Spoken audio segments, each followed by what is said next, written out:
Happy Sunday, everybody. I thought I'd do a quick tech update since I did not do one on Thursday.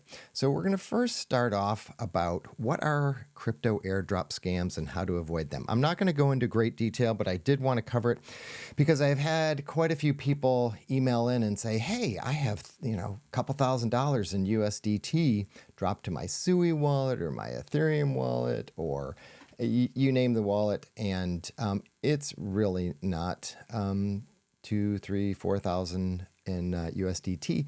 It is a scam coin. So if you are interested in getting scammed, then click on the NFTs and go to those sites and try to recover them or whatever the scammer is trying to do. If you have a coin, just stick with the coin. If there's a major airdrop, then, we'll probably talk about it here, or you can do some research.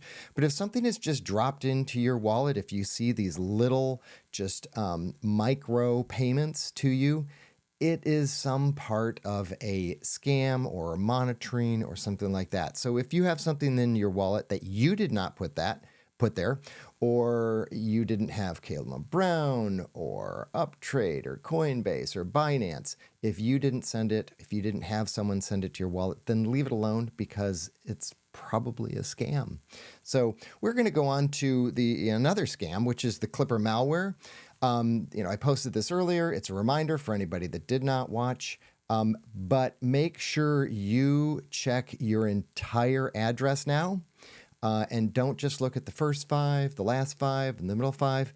I was working with someone this weekend, and we went through the entire address string. It takes longer, but you know what? Everything went through and there were no problems. So we're going to go on to crypto news. Crypto news, Rumble to spend $20 million on Bitcoin in new treasury strategy. YouTube alternative Rumble has become the latest company to confirm plans to add Bitcoin to its balance sheet just days after the CEO teased the idea on social media. In a November 25th statement, the video sharing platform said its board of directors approved the strategy allocating a portion of the company's excess cash reserves to Bitcoin, at the discretion of the company up to $20 million in total. We believe the world is still in the early stages of the adoption of Bitcoin, which has recently accelerated with the election of the crypto-friendly U.S. presidential administration and increased institutional adoption. Unlike any government-issued currency, Bitcoin is not subject to dilution through endless money printing, enabling it to be a value inflation hedge and an excellent addition to our treasury. The reason I'm bringing this up is that there are more companies, there's more individuals, and there's more nation states that are adding Bitcoin to their treasury because, well, we all know what they're doing with the US dollar. They just keep printing, and you can't just keep printing Bitcoin. There is a limited number. So Bitcoin was pronounced dead 415 times. Now it battles for over 100,000. For any of you who've been in the space as long as I have, how many times have my friends said, oh, Bitcoin's dead, oh, it's a tulip bubble, blah, blah, blah, blah, blah. I didn't listen to them. I didn't care to listen to them, and hopefully you didn't listen to them too. But Bitcoin is once again battling towards six-figure price tag despite being pronounced dead over 400 times during the past 14 years. Bitcoin was pronounced dead 415 times by mainstream media sources, with the first publication dating back to October 2010 when BTC was trading for just 11 cents. Oh, those were the days. Looking at Bitcoin's historic returns, this means that every $100 investment in Bitcoin when it was pronounced dead would have amounted to a total of $101 million, according to the data from bitcoindeaths.com. So, mainstream media, they wanted to kill it. Everybody seemed to want to kill it, and it just continues to survive, and I love to see it. How about you? So we are looking at the unstoppable rise of stablecoins, a 319% boom since 2021. Data reveals the crypto economy is currently valued at $3.3 trillion, with stablecoins making up anywhere between 5.7 and 6.0% of the total, depending on the market cap tracer. Nearly 4 years ago, on February 18th, 2021, CoinGecko data revealed the stablecoin market was valued at just $47.8 billion. Fast forward today, the statistics show a 320% increase since the beginning of 2021, with stablecoin economy now sitting at over 200 billion. It is lovely to see. And well, what's going to cause things to break on the other side? Well, it looks like central banks favor legacy instant payments instead of CBDCs.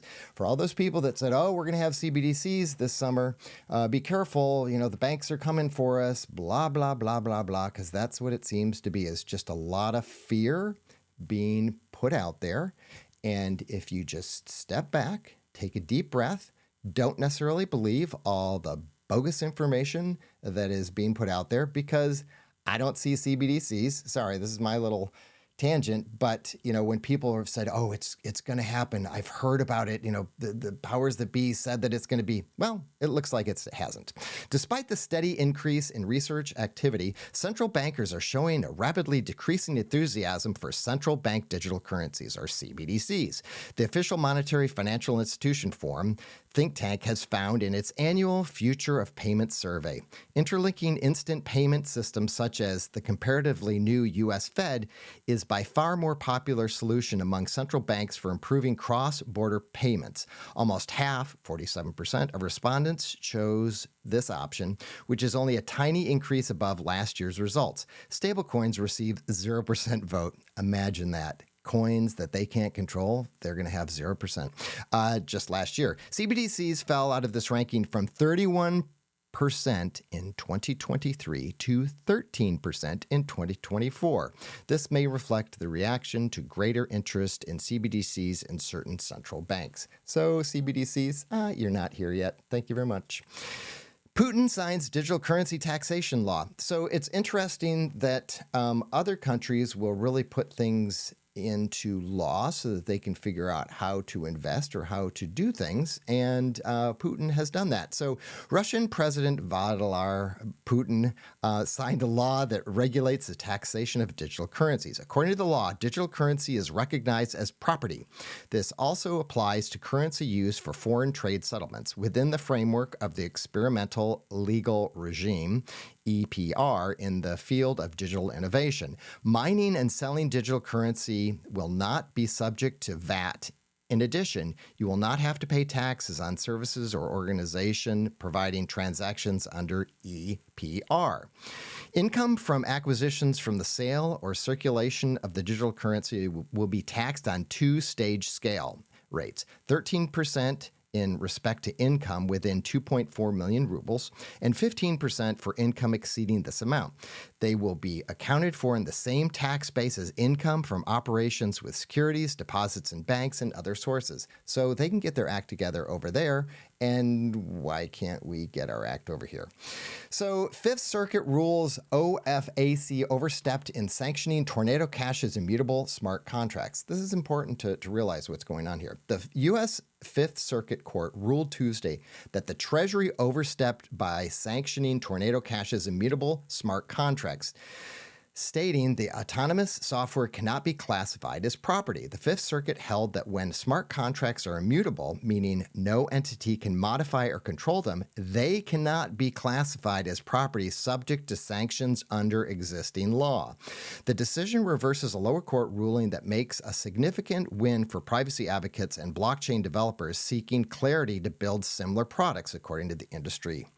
Immutable smart contracts at the center of the case are not property because they are not capable of being owned, noting that over 1,000 participants engaged in a trusted setup ceremony that permanently removes any ability to update or control the code, the court found. As a result, these contracts remain accessible to anyone, including sanctioned North Korean entities, regardless of the Treasury's Office of Foreign Assets Control designation. So it's good to see the courts are kind of making some good rulings. Technology news. We're going to move on to NSO, not government clients, operates its spyware, legal documents reveal. Legal documents released in an ongoing U.S. litigation between NSO Group and WhatsApp have revealed for the first time that the Israeli cyber weapons maker, and not its government customers, is the party that installs and extracts information from mobile phones targeted by the company's hacking software. That's not what they said. They said it was being controlled by the government or the people that they were selling the software to. So new details were contained in sworn depositions from NSO Group employees, portions of which were published for the first time on Tuesday. WhatsApp filed suit in California in 2019 after it revealed that it had discovered that 1,400 of its users, including journalists and human rights activists, had been targeted by the spyware over a 2-week period.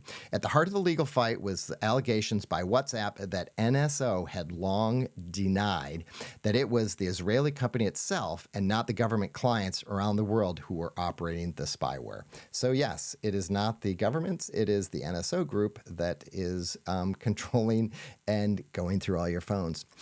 So we are going to go to Firefox and Windows 0 days exploited by Russian Romcom hackers. Russian-based Romcom cybersecurity group chained 2 zero-day vulnerabilities in recent attacks targeting Firefox and Tor browser users across Europe and North America. Romcom abused the 2 vulnerabilities as a zero-day chain exploit, which helped them gain remote code execution without requiring user intervention. Their targets only had to visit an attacker-controlled and maliciously crafted website that downloaded and executed the Romcom backdoor on their systems. So bottom line, keep your stuff updated so that you don't run into these issues. And finally, well, we have one more after this, but hackers can I thought this was just kind of amazing, but hackers can wirelessly watch your display by HDMI radiation.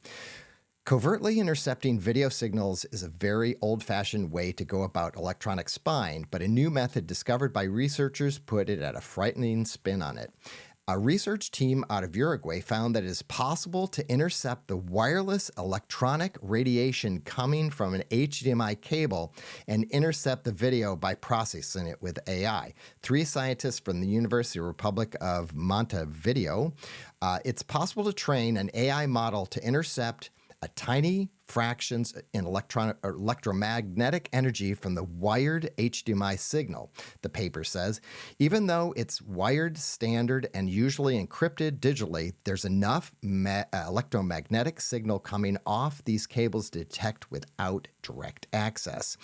Detecting and decoding are 2 different things, of course, but the researchers also found that using AI models paired to text recognition software, it's possible to read the wirelessly recorded EM radiation with up to 70% accuracy. That's kind of amazing. So, and our last but not least is Microsoft. Microsoft beefs up Windows security with a new recovery and patching feature. In the aftermath of the devastating CrowdStrike outage in July, Microsoft vowed to do better, even though it insisted that the event was an aberration. Eventually, unwilling to take chances or risk further hits to its credibility, the company on Tuesday during Microsoft Ignite 2024 shared how it is making changes to Windows to prevent similar incidents.